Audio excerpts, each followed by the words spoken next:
Alright, I am 36 days into NoFap, and I talked about in my last video how NoFap has completely opened the door for me to try all sorts of new things, new adventures. I'm going to interview for a job in Wallace, Idaho tomorrow, and make moves on people that I never thought I was capable of dating, and just completely open the door on life, right? Talk to my boss about various workplace accommodations. I'm going to give my boss a lot of feedback at the end of this quarter. There were definitely things that could be made better for everybody involved. But in the past, I never got to any of that because as soon as I got upset at work or felt like I was treated unfairly, or even just felt like I was treated unfairly, right, because I didn't get my voice heard, I would go to my car and masturbate, and I never really got around to the problem. Now, there is one issue, though, and you may have noticed it. My eating disorder ways have kind of started to backslide.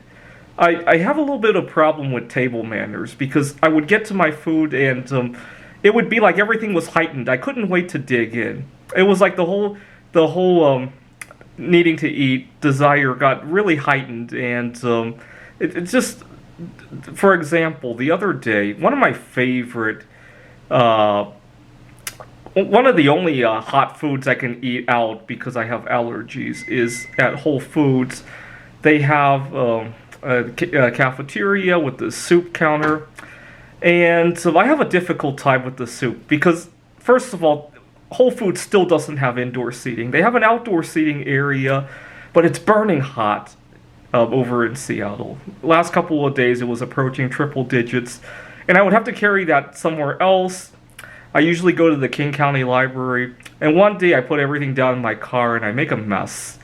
And so I live out of my car, so I definitely want to clean that up. And so I spent the rest of the afternoon cleaning up my car, and so that was that. And then the following day, I was very careful about how I put it down in my car. I made sure to have books on all sides of the soup so it couldn't tip over. And I made it successfully to the library, where I network with a lot of people there. And now that I'm not masturbating, it's forcing me to network with a lot of people.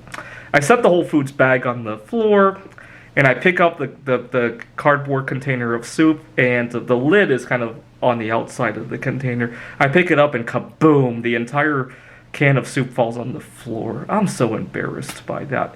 But you know what? A big part of that was because I couldn't wait to dig in, and I've kind of backslid. This is the kind of behavior that I used to engage in that I spent so many years correcting. And lately, because of not masturbating, it has kind of backslid. Now, I got a little bit of inspiration one day when I went to Whole Foods. One day, it was cloudy, so the outdoor seating area was good now. And I sat down, and I saw a couple with a young child, maybe a 2-year-old child. And they had just gotten their lunch, and they sat down, and they said a prayer before eating. And I'm like, that's it. If I say a prayer before I dig in, it forces me to practice delayed gratification with my food. Now, I'm atheist. I don't know what to pray about. Now, later that day, I do private tutoring. I have a client who's studying chemistry, and we were talking about writing down the electron configuration of an element, and the problem he had involved an element that I had no idea where it was on the periodic table, and he jumped right to it. I think it was one of the transition metals for sure. But he jumped right to it. Like, gee, how'd you remember where it was? So he has the whole periodic table memorized. And I'm thinking to myself, gee, maybe next time I'm anxious to dig into my food, maybe I'll practice reciting the periodic, spend like 30 seconds reciting the periodic table. And so the following day, I went to Five Guys. I got my favorite fries, and I was sitting there going, hydrogen and helium and lithium, beryllium, and singing the periodic table song. And everybody gave me a dirty look. But you know what? It helped me correct my eating disorder, and it gave a good conversation. The best diet one can have is the diet that works, right? As much theory as you put into it, if you're not going to make it work, it's pointless, right?